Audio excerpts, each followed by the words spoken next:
Morning E-Dirt, and welcome to summer. Not spring, summer. So it was spring day like a week ago, and since then it has been pumping hot. And very cool to hang out with the guys at GXCC this weekend. So I've been taking a little bit of time out in the pool. It's not warm enough to jump in yet, so just hanging out and just hoping we can will it into action. But anyway, the action this weekend was super hot.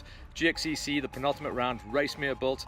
Everyone knows it's rocky, everyone knows it's dusty, and everyone knows it's been a super dry winter. So it's going to be a wild one no matter what. Let's start things out with the quads. Big hole shot from Gideon Jacobs, and that KTM is absolutely untouchable at the moment. He ran clear air the whole way through the day. Keenan Hammer got a number 2 spot, and he was solid. He's going to have a good championship come the end of the year, and when he is old enough to officially swing a leg onto that 700, I think he's going to be very hard to beat. But right now, already closing in on the championship, Gideon Jacobs having an absolutely stellar season. That was the Q1s. In the Q2s, it was the family affair once again. Hunter Simon, no mechanicals on his machine. Seems to have got that thing dialed in over the last couple of rounds of GXCCs and the last round of the Nationals, where he's kind of put a new body kit on the machine, has got it nice and skinny. So the QCon base fit EMD man took it and took a big win as well. Ati, brother, one of the kings of the desert. He doesn't come out too much, so good to see him coming out, and he got a number 2 spot. That was in the Q2 category. And once again, in the ladies, in the quads, it was gnarly Carly Buerta, actually Ati's missus, so they keep it in the family very much. So the QCon base for the EMD squad just walked away with all the glory coming out of this one, and Roastmere Belt was a very testing physical track. Even Gideon Jacobs, who is arguably one of the fittest men in the country right now, he was able to walk away with a good number. Let's talk about the bonies. On the motorbike side of things, in the ladies, let's start out with that. Janke Pieterse absolutely dominating once again. I saw her racing motocross 2 weeks ago up on a 125 up at Botswana at the Motocross of African Nations, and she's not too bad on motocross, I've got to tell you that right now. She was on her sister Annika's bike. She got back onto her 250, comfortable, whole shot, ran away with it. Job done. So she's in very good form, and once again, she's still the woman to beat at any GXCC round right now. On the 125s, Mr. 125s, no big surprise there, Ryan Peltzer getting a whole shot. In fact, he was the only 125 to go out and complete 5 laps. The other riders getting time barred, going down into a 2-lap, 3-lap affair. So Jardine and Peltzer, they've been swapping it out. Now it has really swung the way of Peltzer. He's taken 2 wins on the trot now for the GXCCs, and he's going to be able to probably, I think even if he gets a 2nd place at the last round, he's still going to be able to walk away as 125 champion. Moving up the orders then into the high schools. Big story for Martin van Josveld. He's normally a high schooler. He's moved himself up into the OR3, so we'll get to him in just a minute. The high schools was all about Stefan van Deventer and JP Duplessis. Those guys are just the class riders at the moment. The factory Yamaha man runs the numbers out front. Still unbeaten on any off-road at the moment. He's only taken 2 beats on the season, and that was at Enduros. But on the off-roads and the GXCCs, still the man to beat on the factory Yamaha. And for now, stays on the 250. Next year, it's going to be all the talk about the 125s, and we will talk to you guys about that as the rules come clean and clear from the official bodies.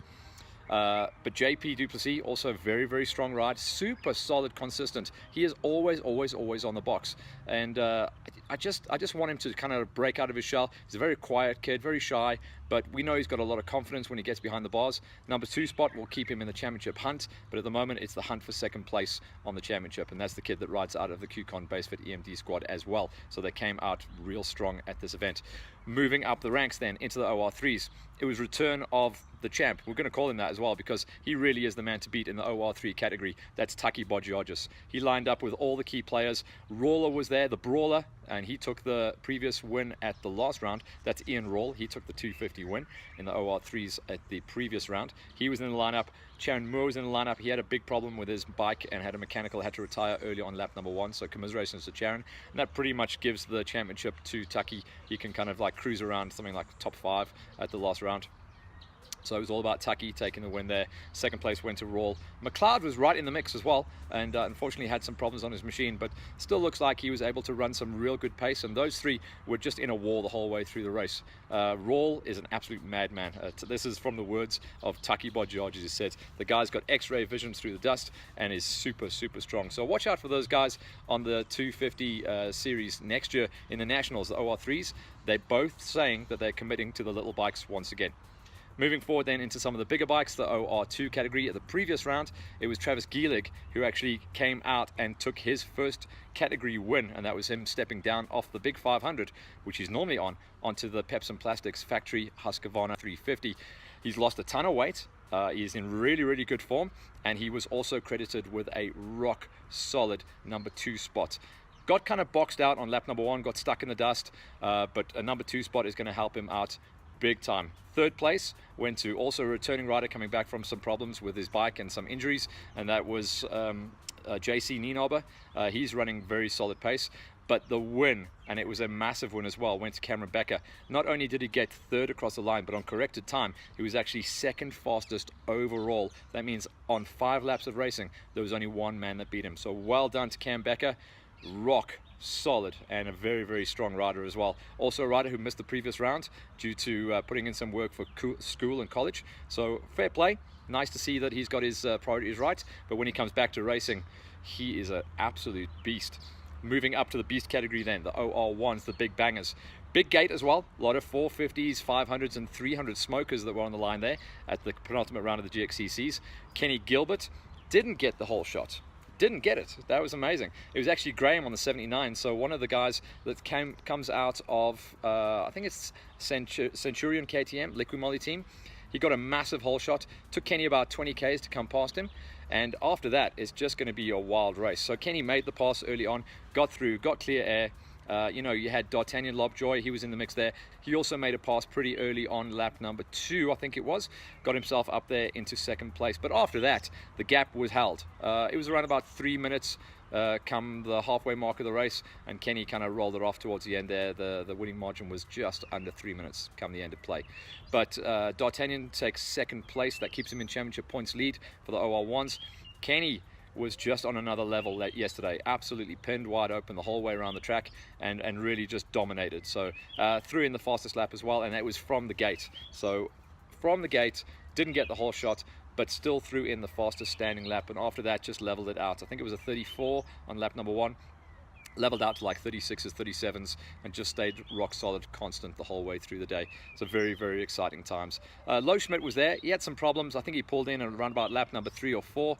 Just wasn't feeling it, just having one of those like days that you want to forget. Just couldn't put his finger on what the problem was, but it's all good. You know, the guys had a little bit of a nightmare, 2 broken collarbones in 1 season, and yeah, at some point your head's going to fall off, you're going to lose a little bit of confidence, but we know that Low on the factory KTM is going to come back strong, and he's got around about a month and a half to get himself ready for the last round of the National Series. Of course, the guys will be using the last round of the GXCCs as their prep to get ready for the last big kind of push for the off-roads. On the senior and master side of the category, it was a Door Zone Simply Cloud Biker Warehouse whitewash, with Wayne Farmer taking it and nailing down another big win in the masters category. He's pretty much untouchable this year. And big Bruce Viljoen, no problems for him, stays out front, takes another win in the senior category, and extends even further in the seniors for the championship. So good play, and that team are on point in the senior and master categories. So that was the GXCCs, and it was an amazing event. It does look like we're going to Bupsfontein for the last round, so keep an eye on social media for that, and I'll also keep reminding you guys on Hollywood Hills about what's going to be happening. Let's catch our breath then as I take another slurp of the brown juice. Yeah, I know it's summer and I know I'm sat by the pool, but you know, it's still coffee time. It's still only like 9 o'clock in the morning. All right, so what's coming up around the corner? So this coming weekend, I'm going to Sun City with the cars. So it's the first time this year there's been a split. The terrain really doesn't suit the bikes. Very, very sketchy, very dangerous, to be honest, for the bikes and the quads. So good decision on the side of SACCS to make the split. So just cars and buggies racing out there this weekend. So I'll be out there with those guys. Weekend after that, me and the beautiful Kerry going down to Cape Town to compete in a triathlon. So yeah, we're hoping we've done enough training, but I'll report to you guys and tell you how we did after that one. Straight after that, we go up to Lesotho at the end of the racing month. A double header for the last 2 rounds of the Liquorland National Enduro Series. So I'll be up there covering that one. It's going to be a very, very, very interesting race, and obviously it gets the guys kind of in tune and get themselves ready for Roof at the end of the year. But the format of the National Enduros, we're still expecting to see some very close racing and hopefully very spectator friendly. So if you guys have got a gap in your calendar, come on up, and Peter Luck will find some accommodation for you guys, and we'll see you guys up in Lesotho. After that, we throw forward into the next month, and it's just going to be a wild one. October is kind of like the build up to the wrap up of the year. We end the season very early. Remember, a roof actually its earliest ever date, right in the middle of November. So October is the last chance saloon to get all the national off-roads, the last round of the GXCCs. We've got a Farm Jam FJX coming up very early in October. We've got a GXCC early on. We've got Impy, the small Impy, small Impy. Big Impy was 635 riders. Small Impy, they capped it at 400. So I'm going to be up there with Craig Van Heerden and the boys, and we're seeing a lot of good feedback about what they've got coming up for you guys. But for right now, get that Factor 50 out, and yeah, it's going to be a lot of pasty white legs kicking around. I was the first guy to get my shorts on, and this weekend was an absolute cooker. We were racing and down there in the pits at Racemere Built around about 32 degrees. So we know it's going to be a red hot summer. Red hot racing action still to come. Realistically, we've got around about 2.5 racing months left on the calendar. So for now, I'm going to sign out. It's cool to be back with you guys. Last month was wild up at Botswana for the Motocross of African Nation, then straight down the road to Maritzburg for the Paracycling Road World Championships. I'm back on point with you guys. It's all off-road, enduro, motocross, and taking it to the wire. For now, cheers. We'll see you guys next week.